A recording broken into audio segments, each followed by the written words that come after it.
was the first win at the bank. I was there for that one. Yeah. So I wanted to pick a moment I saw in person. I didn't get to see, I wasn't in person for the Cosmos game.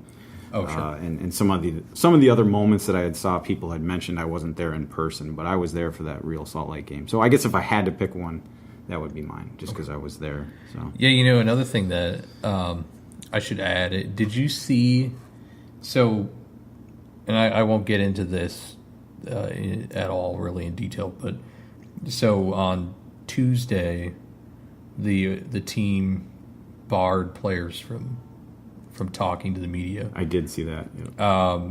And then finally they allowed players. And I won't get into that part, enough ragging on the organization. But Miguel posted on Twitter, I think it was, about, he apologized to the media. He said, I didn't want to address the media. I'm just having a hard time processing this whole thing. So yeah, was he maybe the reason that the team came out and said no, we aren't going to let players talk to them? Because he said he didn't want to because he was having a hard time. Yeah, is what you're saying. And it's interesting to understand, try and understand that they're professional athletes, but they're still people. They're still building these relationships with their teammates. And obviously, Miguel is Christian's daughter's godfather. They're obviously super close, Batman, Superman. And, to kind of see that, you mentioned how Christian's farewell was very raw. Well, I think Miguel's response is just the same. I mean, it is. It's to the point where he didn't even want to address the media at all. I mean, he could have at least talked about practice or something, but he was like, no, I can't even do this because, this has happened. And so I think it's interesting. It's nice to see, the human side of our organization, well, our squad. And it's I get that people are a little bit irrational over this because it's one of those things where he's Christian Ramirez. Yep. I look at it the same way. I've been a Chelsea supporter longer than I've even followed MLS. But when Didier Drogba left Chelsea and Frank Lampard left Chelsea, I mean, Lampard was the first person I had a jersey of. And so, he was my favorite player from the moment he joined Chelsea. And so, over a decade later, he leaves. I get that. I remember back when I was little and Paul Molitor left Milwaukee for Toronto. That was like gut-wrenching because I loved Molitor from, the moment I knew what baseball was. And so, it's interesting to get that sense from professional soccer. How many of us even thought we'd have professional soccer in Minnesota? Right. And now here we are. Well, okay, take that back because NASL is technically professional. MLS soccer in Minnesota. Yeah, it's interesting. I mean, and like back in 2016, when we found out that Minnesota would have an MLS franchise, I personally, and maybe people had strong opinions one way or the other, I personally didn't know if Ramirez or Ibarra would even be on the team. Right. Yeah. On that Major League Soccer team. I didn't know. I was in my mind I was like, well, they'll keep a few players and those will be a couple of them, but I didn't know because it's a new organization. It's a new league, so you just didn't know. Yeah, we've got that opportunity now, and now we've got that opportunity to have those same feelings about players that we do in other sports. It's kind of cool. Yeah. And sad, but I think it's going to be even worse when Miguel ends up leaving. It is, yeah, and that's why hopefully as the excitement and support for this team grows and grows, which I still believe it will, regardless of their current troubles.